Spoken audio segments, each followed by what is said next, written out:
Assalamualaikum warahmatullahi wabarakatuh. Perkenalkan, nama saya Raya Vandra dengan NIM 0540542007, Prodi Ilmu Administrasi Negara. Pada video ini saya akan menjelaskan solusi inovatif dan strategi implementasi terhadap permasalahan pelayanan administrasi kependudukan di pemerintah daerah. Dalam praktiknya, pelayanan administrasi kependudukan masih sering menghadapi kendala seperti proses yang lambat, prosedur yang kurang jelas, berkas yang bolak-balik, respon petugas yang belum optimal, dan pengawasan yang lemah. Akibatnya, masyarakat harus mengeluarkan lebih banyak waktu dan biaya, sementara kualitas pelayanan belum sepenuhnya memenuhi harapan publik. Masalah ini menunjukkan bahwa manajemen pelayanan publik masih perlu diperbaiki. Dalam teori pelayanan publik, pelayanan yang baik seharusnya memenuhi prinsip cepat, tepat, akurat, mudah diakses, transparan, dan akuntabel. Selain itu, pelayanan kebijakan juga harus didukung oleh perencanaan, pelaksanaan, pengawasan, dan juga evaluasi yang berjalan secara berkelanjutan. Berdasarkan hal tersebut, solusi inovatif yang saya tawarkan adalah SIADKT, yaitu Sistem Layanan Administrasi Kependudukan Terintegrasi dan Digital Terpantau. Melalui inovasi ini, masyarakat tidak perlu lagi datang berulang kali hanya untuk menyerahkan atau memperbaiki berkas. Masyarakat bisa mendaftar secara online, mengunggah berkas digital, memantau status layanan, dan menerima notifikasi perkembangan permohonan.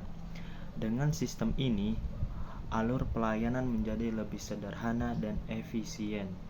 Jika sebelumnya masyarakat harus datang ke kantor, mengambil nomor antrean manual, menyerahkan berkas, lalu menunggu lama, maka setelah inovasi masyarakat cukup mendaftar online, menggugah dokumen, sistem memverifikasi data, petugas memproses permohonan, dan hasil layanan dapat diambil atau dikirim.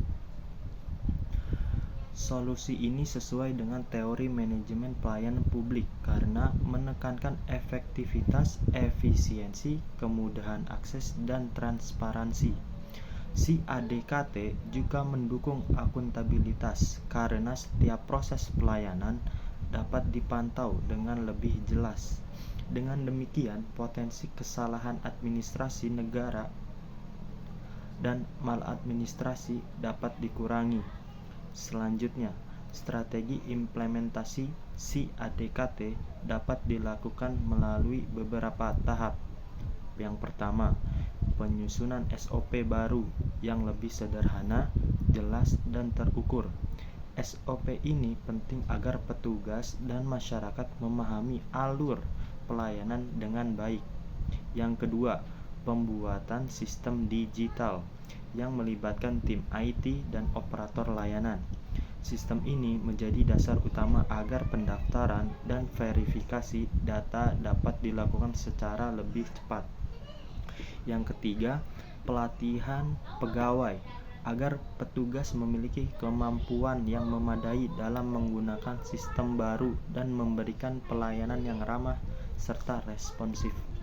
Yang keempat, sosialisasi kepada masyarakat melalui humas dan petugas loket. Sosialisasi ini penting supaya masyarakat mengetahui cara menggunakan layanan digital dengan benar. Yang kelima, uji coba dan evaluasi berkala agar sistem dapat diperbaiki jika masih ditemukan kendala di lapangan. Namun dalam implementasinya tentu ada hambatannya, seperti keterbatasan anggaran, rendahnya literasi digital, resistensi petugas terhadap perubahan, dan kemungkinan gangguan teknis. Karena itu, penerapan inovasi ini harus dilakukan secara bertahap dan disertai pendampingan agar seluruh pihak dapat beradaptasi dengan baik. Jika SIADKT diterapkan dengan baik, maka akan ada banyak dampak positif.